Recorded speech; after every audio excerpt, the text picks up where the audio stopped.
Do you have a plan for your life? Do you know where you want to go? Are you looking to be happier, healthier, and wealthier while having more fun every day? Meet our empowerment architect and goddess gardener, Cynthia Bryan, as she engages in energetic exchanges with successperts, bringing you research, innovations, strategies, and techniques to strengthen your life, business, and personal spaces. Be inspired, motivated, encouraged, and empowered. Lend us your ears right here on Star Style. Be the star you are. The party starts now. Well, hello, Power Partners, and welcome to Star Style. Be the star you are. We are coming to you live on the Voice America Network. This is the Empowerment Channel, and our radio broadcast is brought to you under the auspices of Be the Star You Are charity. And we're very excited because Be the Star You Are was just named the 2024 Nonprofit of the Year here in our California area. So we're very thrilled and grateful. And there's going to be a party on April 13th. So that's fun. Visit the website, BeTheStarYouAre.org. There's a couple of new videos up by our teen volunteer videographer. And one is about radio and one is about the books, and there are more to come. Well, the miracle moment for today is from Lady Bird Johnson. Where flowers bloom, so does hope. And that kind of leads into what our show will be about today. In segment 2, we're talking about happiness. How do we enjoy it? Is money the answer? Is it love, security, or location? You know, the study just came out for the world's happiest countries, and the United States has dropped off the list. We are below 20 now. Finland, for the 7th year in a row, is number 1. So we're going to find out what keeps people happy. So why are Americans so sad at the moment? And in segment 3, the Authors Guild joined the American Library Association in its dismay over the record number of book bans in 2023. The number of titles that were targeted for censorship surged 65% in 2023 compared to 2022, with more than 4,240 unique book titles in schools and libraries removed. How can we combat this? This is definitely not healthy. And coming right up now, we're going to go right into our Spring into Action. Helen Hayes said, all through the long winter, I dream of my garden, and on the first warm day of spring, I dig my fingers deep into the soft earth, and I can feel its energy, and my spirits soar. Well, that is true. We have much to do. That spring has sprung. It is time to get our hands in the dirt. So in this segment, I want to outline what we have to do in our landscape now, because it is time for some horticultural action. Well, the minute the air turned warm, it was just last week. I headed to the garden. Spring is finally here. And without a doubt, it is my favorite season. This is the year that is especially meaningful because what I have done, I write a column for the newspaper called Digging Deep with Goddess Gardener Cynthia Bryan. And this week I wrote my 500th column. That's a lot of columns.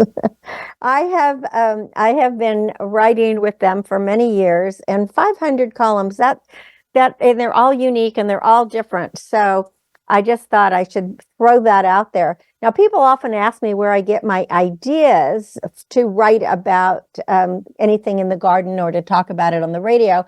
And the simple answer is in nature. When I'm out in the garden, I am so totally focused on the tasks at hand. I listen to the birds, the wind, the fluttering of the leaves, the croaking of the frogs. I don't wear earbuds. I don't listen to music. I don't listen to radio or podcasts while I'm working, because the sound of the outdoors is what helps me be present and think. And before I go out, I slather on the sunscreen. I fill my water canister so that I can stay hydrated while I'm weeding, seeding, and feeding. And when it is cold, I wear long pants, usually in a sweatshirt. But when it's hot, I prefer a tank top and shorts. So my normal garden gear consists of two pairs of gloves. I wear a pair of surgical gloves underneath my garden gloves.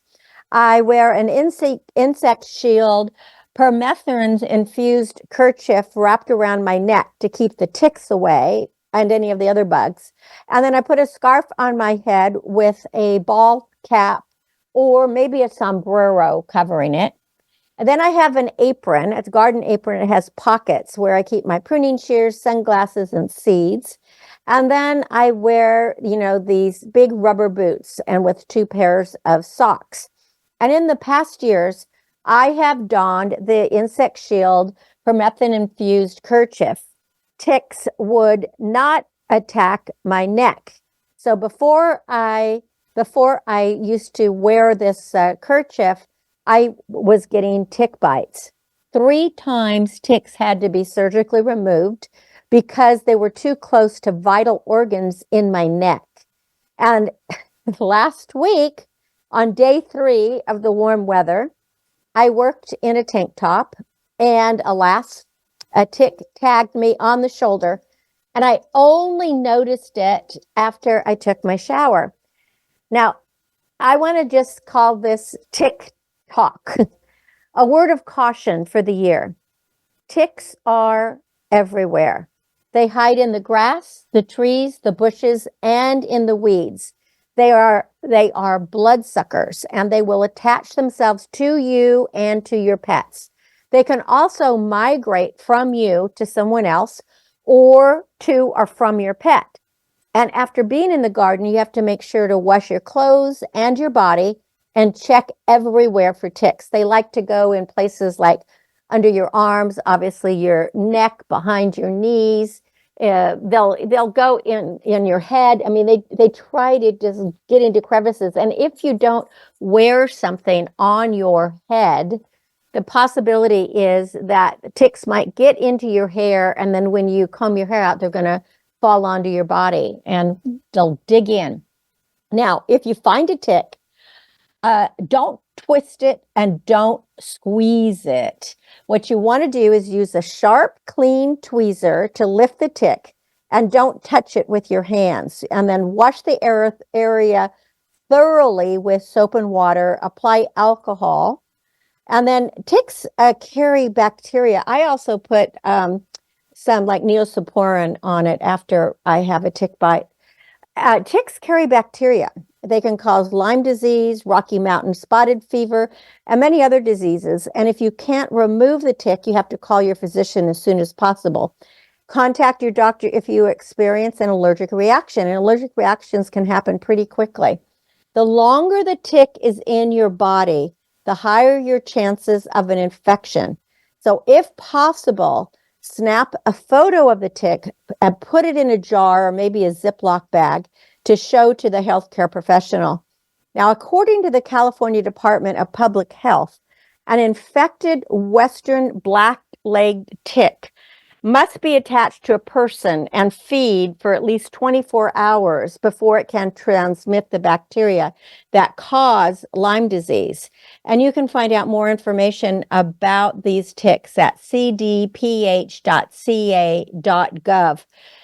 Now, the tick that I pulled from my shoulder was so small that I couldn't save it or photograph it. It was just like I pulled it out and it just kind of looked like a pinpoint. Yet, a week later, my shoulder is still swollen and sore from the toxins. There's and there was no further, I had it looked at by a healthcare professional with, very, I call them googly eye glasses, but, with glasses that can really zoom in. And there was nothing left in there, but still, it still caused a bump and it still caused a lot of pain. From now on, I'm just going to follow recommendations to apply 20% DEET before going into the fields. And I also want to wear that insect shield permethrin-infused long sleeves despite the heat. So today I was working in the garden and I actually wore like overalls that are, maybe you call them coveralls. They're long sleeves, long pants, that people who work in a garage, auto workers or something wear. And I sprayed it with permethrin so that nothing would happen. Wore a sweatshirt with a hood. I really looked crazy, but nothing got me. So that was good. Now, spring action. We have so much to do now that spring has sprung. It is time to get our hands in the dirt. In 1 week here in Northern California, we experienced torrential rain, followed by hurricane force winds, and then the sweet sunshine of perfect days. And this wild weather reminded me of a quote from Mark Twain. He said, "In the spring, I have counted 136 different kinds of weather inside of 24 hours. Now, today seems like another one of those days. This morning, it was just sunny and warm. Then all of a sudden, the winds picked up. It got really cold. While I was out in the garden, it started raining. And now it is sprinkling and overcast and cold. So who knows? But because of this kind of weather, the weeds are sprouting like beanstalks, while flowers, shrubs, and trees have already burst from bud to bloom. It's going to be a long and arduous task for me to weed my hillside as the flowers and weeds are intermingled, which means that each weed has to be plucked by the root by hand. I can't use a weed whacker because otherwise I will destroy the flowers and perennials. So, like for today, I have a lot of wonderful California poppies growing, which are native plants, and I just love them. But when they start growing, they're super small and they don't outpace the weeds. So as I'm having to look through, like 3-foot weeds to see if there's a 6-inch, sprout of poppy underneath. So it's taking me forever, but the result is going to be great. So what is on your to-do list? Check irrigation systems and test your sprinklers. If you have a lawn, the sprinkler heads, they might be buried underneath a mat of new grass. So you really need to double check that. Reseed lawns to fill in the gaps or to make them lusher. Fertilize with an organic spring formula to feed the soil. And I always check the weather because I go out in the rain, as I did today, to accomplish those tasks. So by reseeding and feeding while it's raining, the seeds and nutrients will penetrate and they have a better chance of surviving and helping your garden to grow. Weed carefully and steadily. The days are longer, so it's easier to get a few chores done after work. And it's important to remove weeds before they go to seed and spread. Each day, I make sure to fill probably 2 5-gallon buckets. I really stuff it. So, they're heavy. And for weeds that have roots that will multiply and spread when even a tiny piece is left in the soil, I mix a gallon of 30% vinegar with a cup of table salt and a half a cup of Dawn detergent, and I spray it where it's needed. Now be cautious, as this mixture will kill anything it touches. It is especially effective for poison oak and bindweed, 2 things that we have a lot of here in the wilds of California. Now, weeds may go in the compost pile if they are not poisonous or have seed heads already. Euphorbia, oleander, hemlock, poison oak, ivy, bindweed, bull thistle, and any other noxious or toxic plant are best bagged and disposed of in the trash. Now, according to the Weed Science Society of America, a noxious weed is any plant designated by federal, state, or local government officials as injurious to public health, agriculture, recreation, wildlife, or property. So those plants that I just listed, they fit all of that. Euphorbia, oleander, hemlock, poison oak, ivy, bindweed, bull thistle, and of course, you probably have other ones in your garden, as I do as well. So the next thing is a bait for snails and slugs. These pests target sprouts and new growth. So when you see a mucus track or holes in your cabbage leaves, you have an infestation. And there are many methods to eradicate them. You can spread Sluggo, which is considered safe around children, pets, and edibles because it's the main ingredient is iron phosphate. You can go out at night with a flashlight and pick them up one by one. Copper barriers also deflect the activities of these gastropods. You can sprinkle diatomaceous earth around your garden as these mollusks prefer not to crawl through it. Cheap beer in cups is a remedy I've used repeatedly. They aren't getting drunk. I used to think they were, but what it is they're attracted to the yeast and then they drown. And if you have a lot of wildlife like raccoons, opossums, mice, and birds, they feast on these grimy, slimy pests. And since slugs and snails multiply rapidly, control the infestation as soon as possible. Amend your soil with compost and mulch as a solid foundation before you plant. Add new gravel to garden paths and reinforce wood, brick, or stone edging. And then, of course, with all these beautiful blooms, just to enjoy the exploding colors as spring unfurls.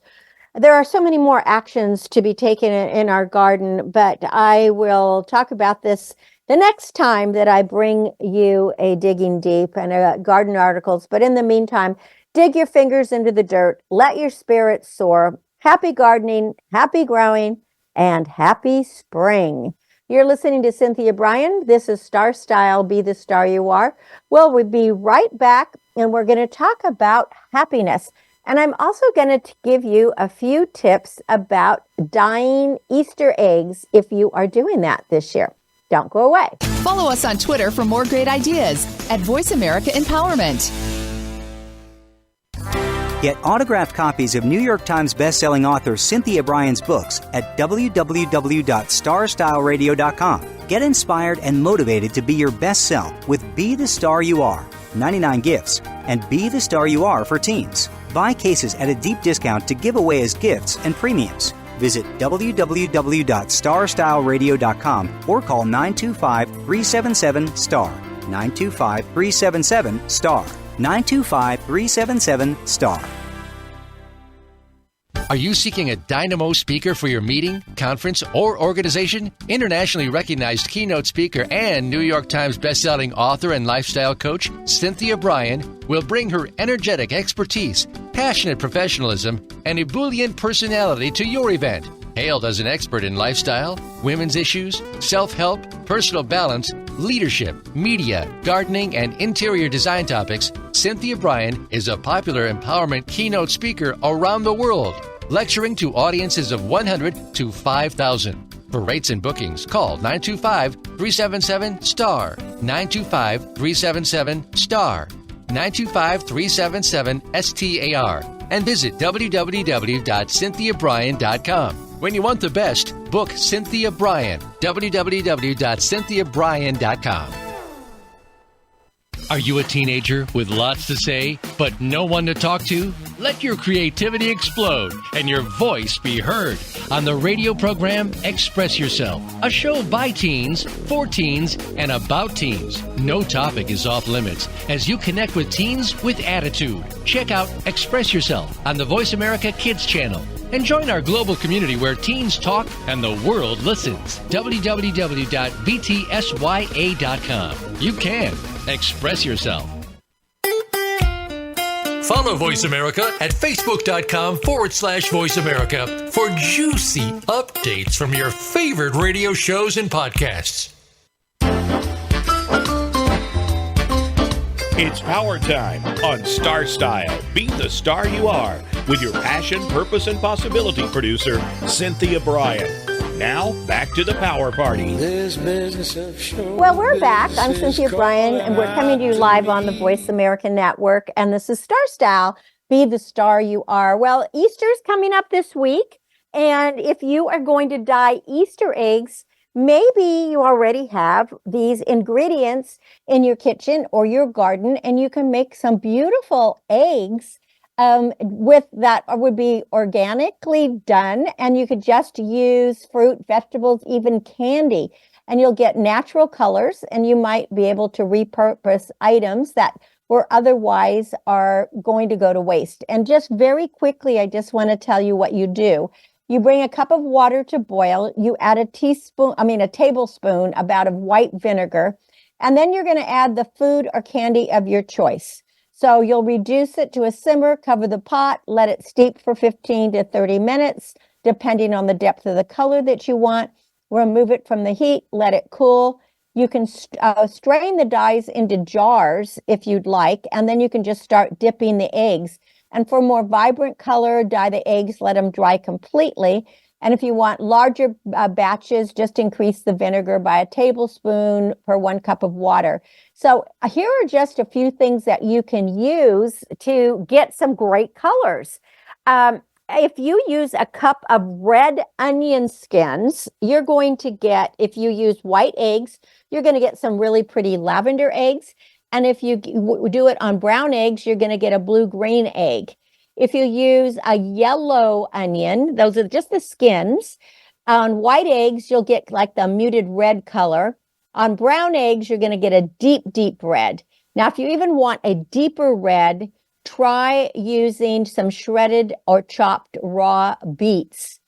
If you want to use cabbage, if you use red cabbage, on white eggs, you'll get a light blue. And on brown eggs, you're going to get a pretty rose red color. Now, if you're going for the orange or yellow look, it's turmeric. On white, it'll be bright yellow. On brown eggs, it'll be yellow orange. But let's get to some candies. If you just have some hard candy sitting around, like if you take 10 candies of any color and you put it in the water, you will have on the white eggs, it'll be very bright. It'll be a little more muted on the brown eggs. If you get any jelly beans or hot tamales, you can use a 5-ounce package of candy or half cup of unwrapped candy. So, use these candies that are from Halloween that you were throwing out, and you're going to get some really pretty colors. So I hope that would be kind of fun for you. Now we're going to get to happiness.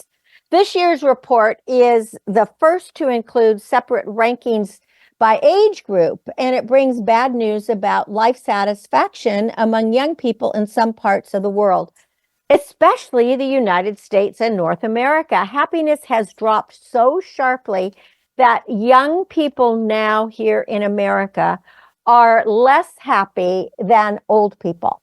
The low scores pushed the United States out of the top 20 on the overall list.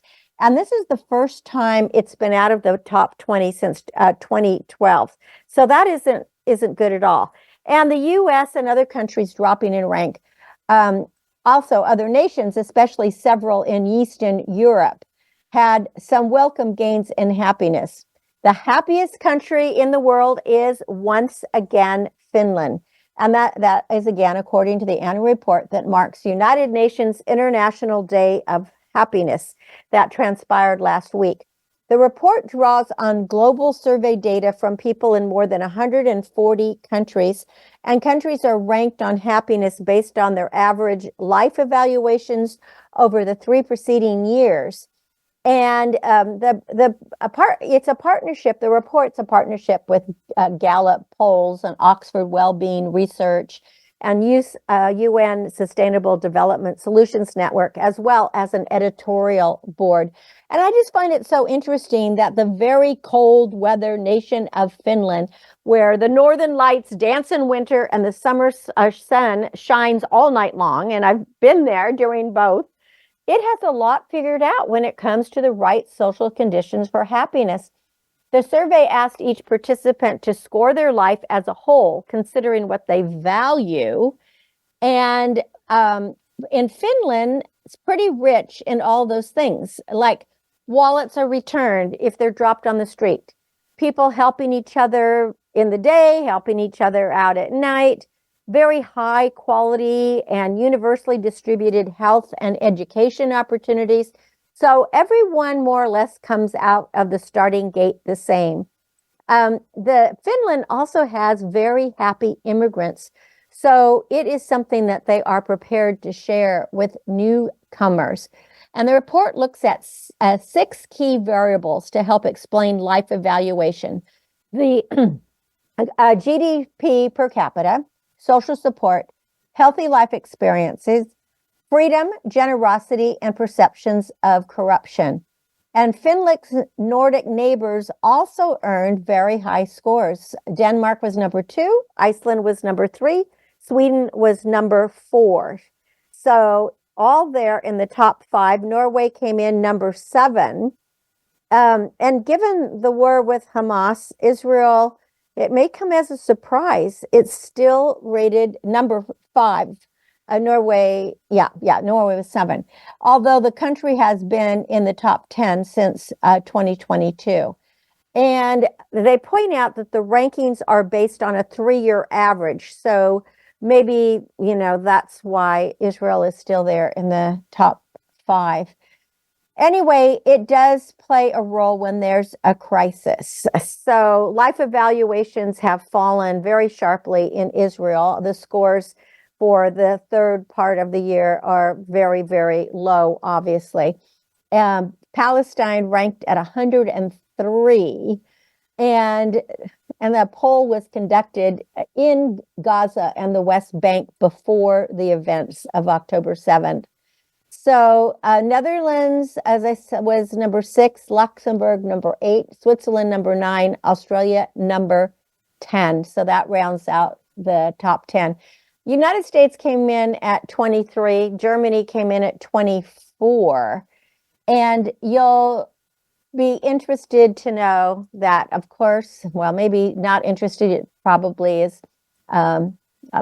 everybody probably would know it, that the bottom of the list was Afghanistan. That is the lowest ranked country for happiness, followed by Lebanon, Lesotho, Sierra Leone, Congo. So that is, it's kind of frightening that they're very low. They're at, all the way at the very bottom.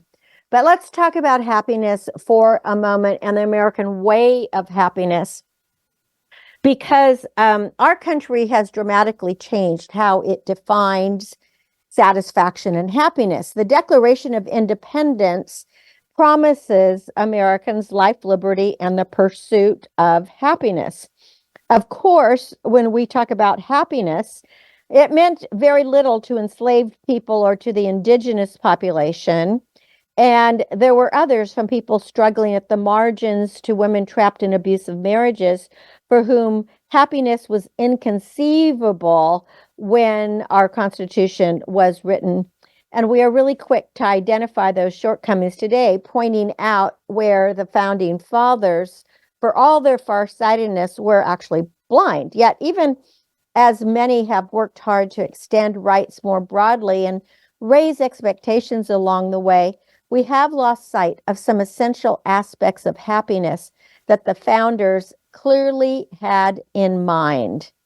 Now, the founders did raise expectations for many, and of course, that was really revolutionary in those days, because for most people, happiness, 300 years ago or 250 years ago was not considered something that could be counted on or controlled. When life was hard, it was unpredictable. The world was uncertain, suffering was the norm, and usually the best that anybody could hope for was just to get through it. But today, if you feel your right to happiness has been denied, you always want to do something. But we got to go back to the source. Let's figure out what the word happiness itself actually means. In every Indo-European language, it is reminiscent of luck. The English happiness, for example, derives from the Old Norse word hap, H-A-P-P, meaning precisely that, luck. So such wisdom was once received. Call no man happy until he is dead, is what Solon, the great Athenian statesman, known for being one of the wisest men in ancient Greece, had said. And he and others knew that the gods were capricious, human fortune was perilous, and even for the luckiest, you might not be happy. But St. Augustine summed it up in one way by saying true happiness is unattainable in our present life. And that was a belief that the founders, like other groups in the 18th century, including the Enlightened, challenged outright. They didn't believe in a vindictive God, nor an outrageous fortune that stood in the way of the human pursuit of satisfaction. So, according to our founders, the world was amenable to our understanding and control. And with foresight and planning, we could make some happiness out of it. Now, that is kind of an interesting thing to say, but the best way to begin securing happiness, according to founders, was to start with security itself.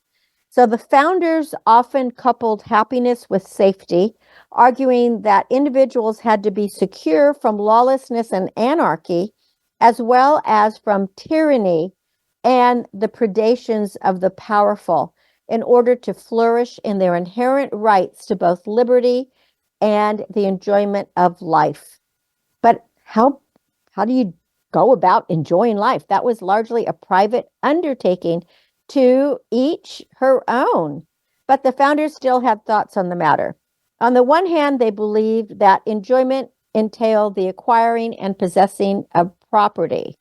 It wasn't that they equated having property with happiness itself, but they did see one as a means to the other. And I think they were really right to do that, because it was a form of income and wealth that correlated with life satisfaction. Although money, as we know, cannot buy you happiness directly, on average, people are happier if they have some money rather than if they do not have money. And modern researchers have found that money is only one piece of the happiness puzzle.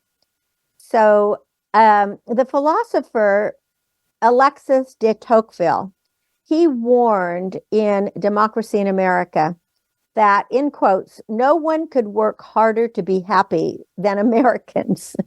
They seem perpetually restless in the midst of their abundance and often a little sad. And the danger, as he saw it, was that the taste for personal pleasures risked turning Americans inward and setting them at odds with one another, and then leading them astray. And attention has been called to this danger many times, highlighting an abiding tension in American democracy between the pursuit of individual happiness and the happiness of the people.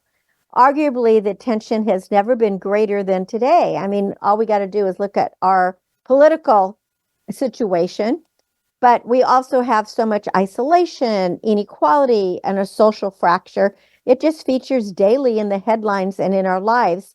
And all these recent surveys are suggesting that the amount of time Americans spend with other people, including friends, is falling. So we have really become isolationists, and we're lonely.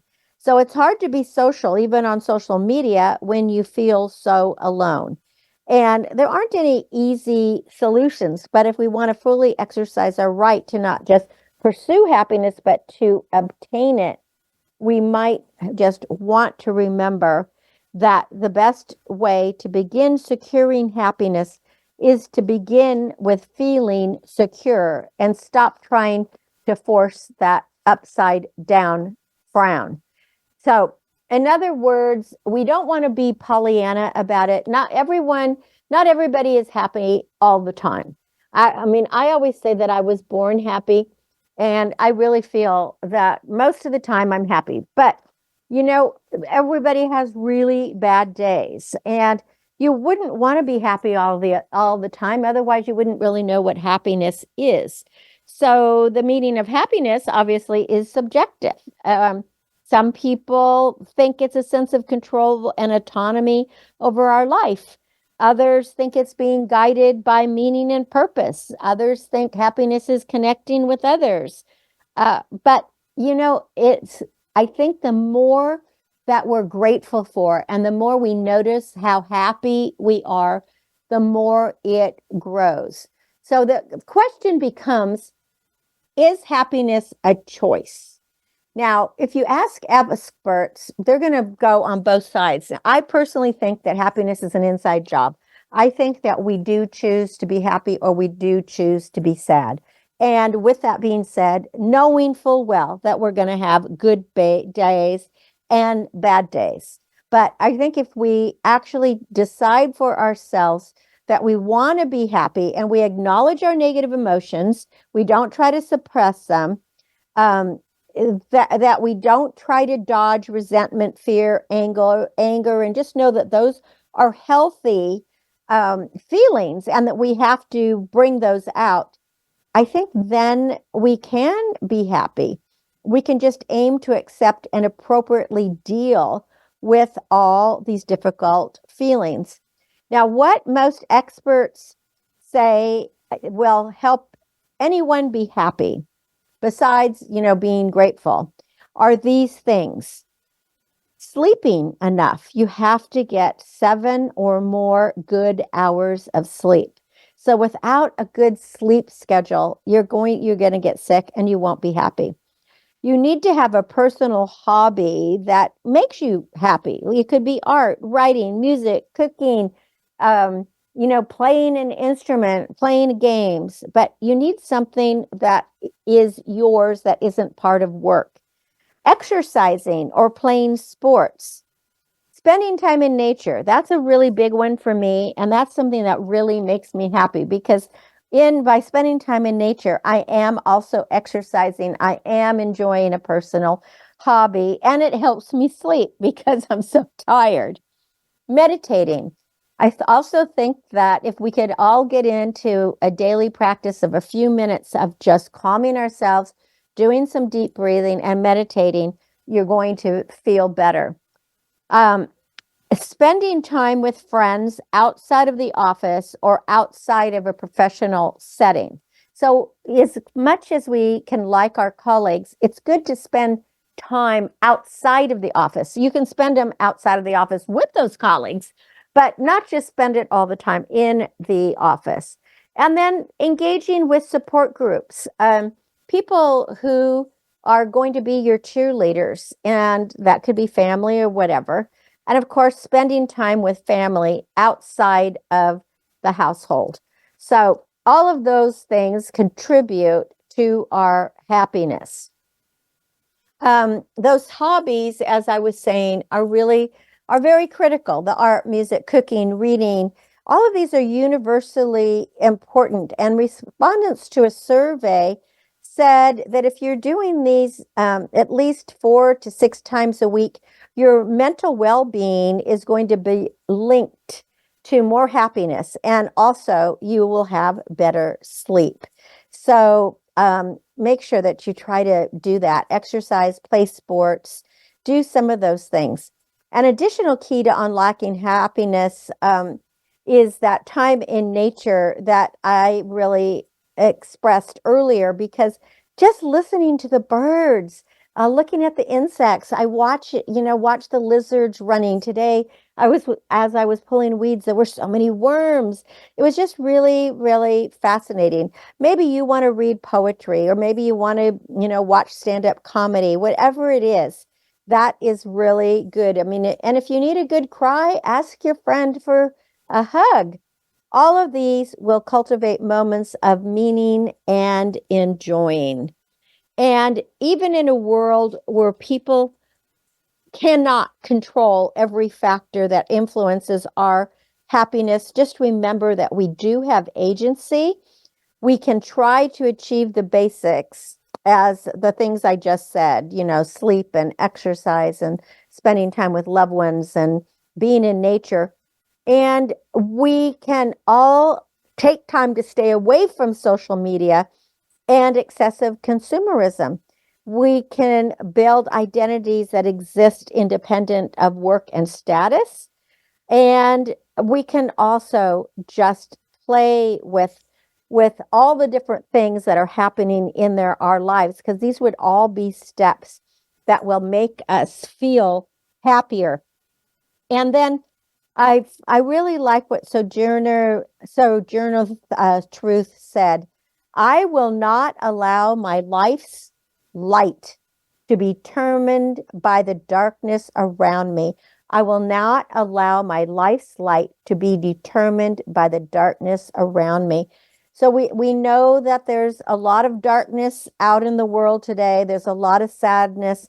But if we can be mindful, we can be aware, non-judgmental, kind, be grateful. The research has demonstrated that these skills will lead to more happiness. And what could be better than just letting your own light shine positively? Well, I hope that you are happy.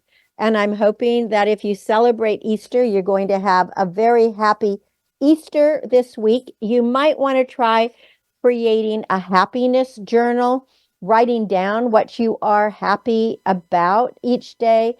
And perhaps by doing that, you'll get even happier. You're listening to Cynthia Bryan. This is Star Style. Be the star you are. We have a business bite, and then we're going to talk about book bans. That is really nasty stuff. Don't go away. Change your world. Change your life.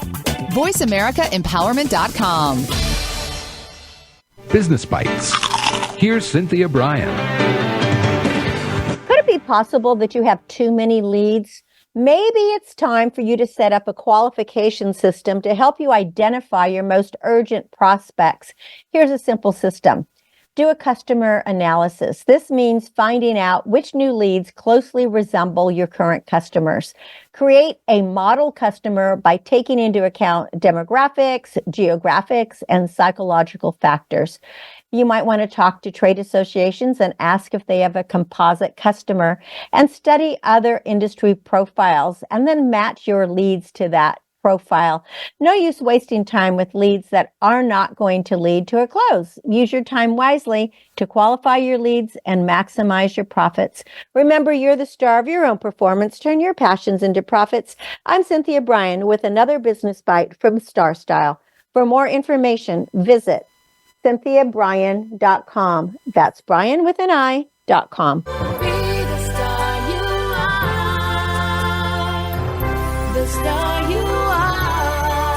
The annual cost of illiteracy to American taxpayers is over $225 billion.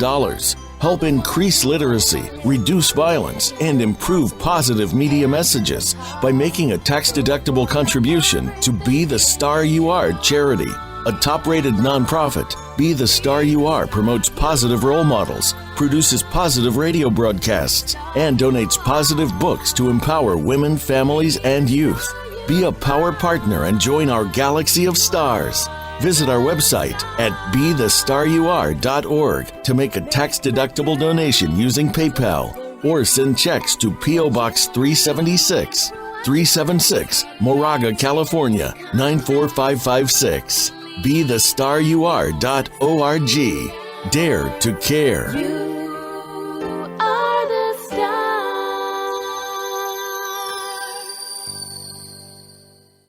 Follow us on Twitter for more great ideas at Voice America Empowerment.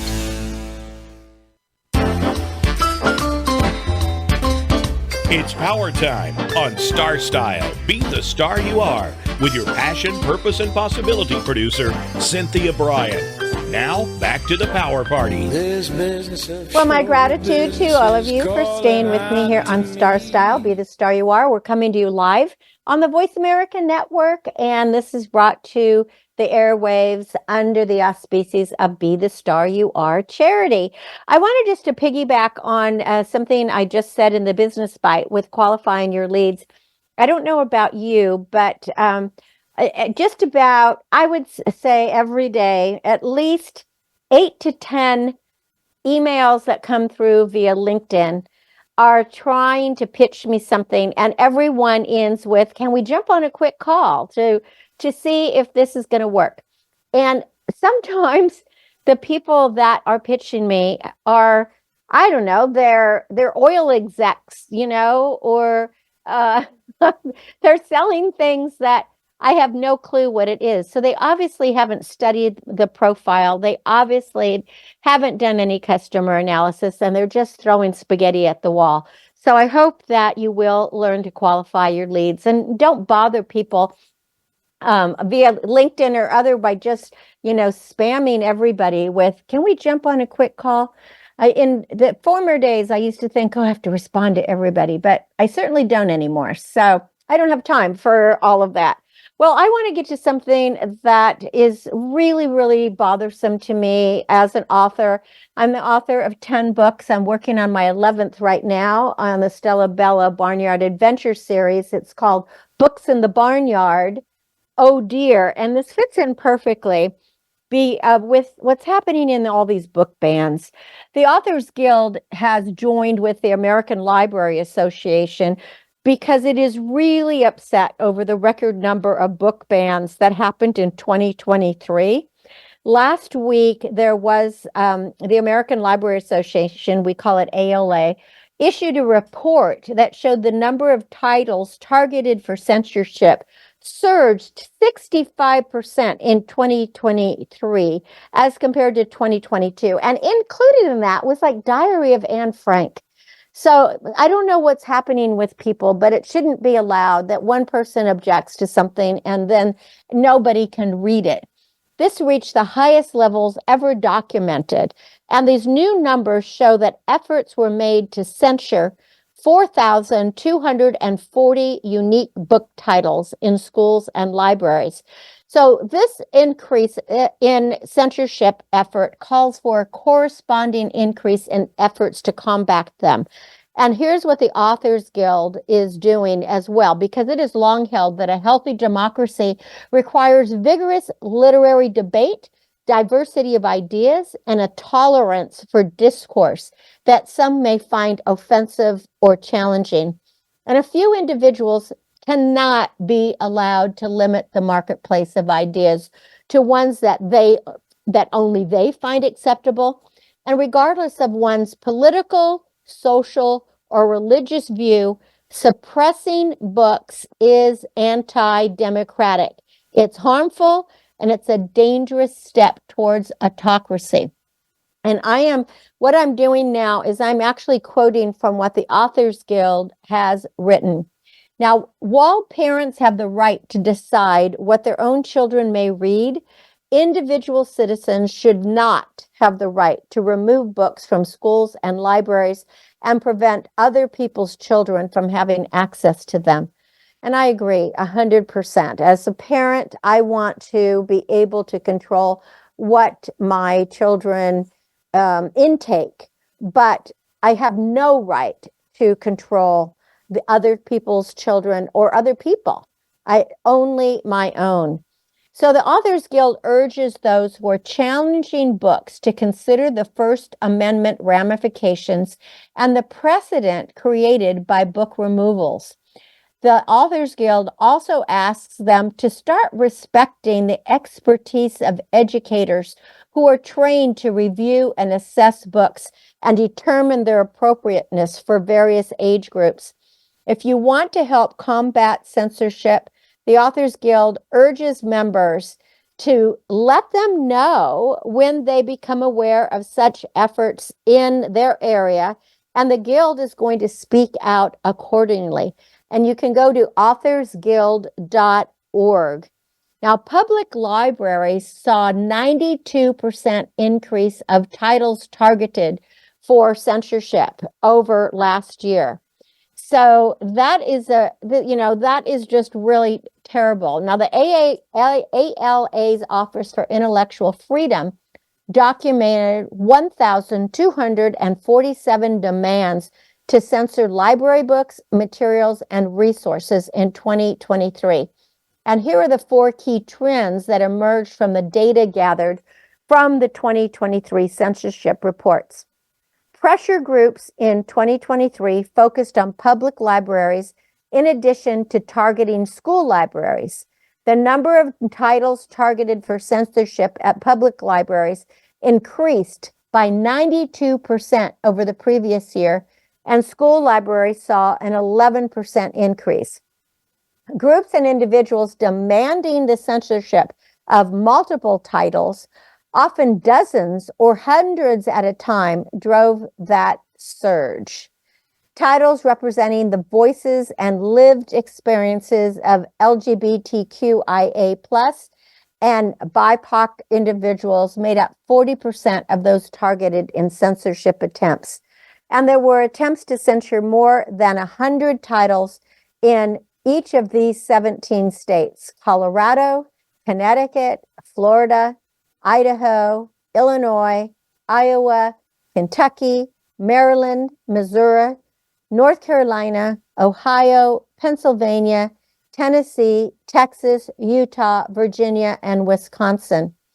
The reports from librarians and educators in the field made it clear that the organized campaigns to ban books are not over, and that those of us who stand for freedom and democracy must stand together to preserve our right to choose what we read. Deborah Caldwell Stone is the director of the ALA's Office for Intellectual Freedom. And she said, each demand to ban a book is a demand to deny each person's constitutionally protected right to choose and read books that raise important issues and lift up the voices of those who are often silenced. By joining initiatives like Unite Against Book Bans and other organizations that support libraries and schools, we can end this attack on essential community institutions and our civil liberties. Now, the American Library Association is going to unveil a highly anticipated list of the top most challenging books in the U.S. on Monday, April 8th, which is Right to Read Day of the National Library Week, along with its full State of America Library report. And every challenge to a library book is an absolute attack on our freedom to read. And the books being targeted again focus on LGBTQ plus and people of color. And our communities and our country are stronger because of diversity. Libraries that reflect their community's diversity promote learning and empathy that some people want to hide or eliminate. And in response to the surge of book challenges and efforts to restrict access to information, ALA launched that Unite Against Book Bans, and it's a national initiative to empower readers everywhere to stand together in the fight against censorship. So you might want to check out the American Library Association. And before I close, I just want to say that if you want to read lots of reviews of books, you can go to btsya.org and click on books and book reviews. And we have literally thousands of reviews. We will not ban any books. We allow our teens and our book reviewers to read and write whatever review they want to. And then you get to make up your own decision. Just remember, it was Hitler who burned books. Do we want to live like that? Well, thank you for listening to our show today and staying tuned to Star Style, Be the Star You Are, every Wednesday, 4 to 5 p.m. Pacific live. And also Express Yourself Teen Radio on Sundays at 3 p.m. Pacific. We can change your life and you can make your dreams come true. And hopefully we can give you plenty of edutainment and infotainment. For more information about Star Style Productions, about me, or to purchase any of my books, visit CynthiaBryan.com. Again, if you'd like to find out more about Be the Star You Are, we'll be posting about the awards that we've been winning. Visit BeTheStarYouAre.org. My aim is always to encourage, inspire, inform, amuse, and motivate. See beyond your physical being and know you already are the star you dreamed of becoming. Cherish the past, dream of the future, and celebrate every moment of your life. And I hope you'll read a book this week. In fact, read a banned book. Let's get rid of these banned books and just start reading again. Until next week, when we celebrate once again, remember that love always wins, kindness always prevails, and smiles will keep us happy. My name is Cynthia Bryan for Star Style. I thank you and encourage you to be the star you are. Be your unapologetically authentic self. Have a fabulous Easter week. I hope the Easter Bunny is good to you, and may you celebrate in the style that makes you happy. Be the star you are. The star you are. Be the star you are. You are the star. It's been a pleasure bringing you our life-changing program, Star Style, Be the Star You Are.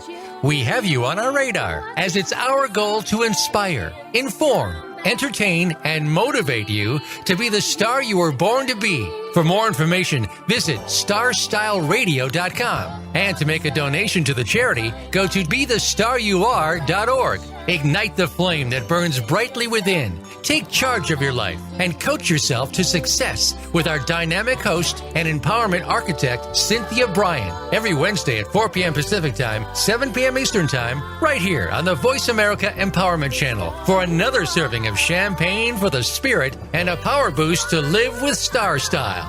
Until we celebrate together next week, be the star you are.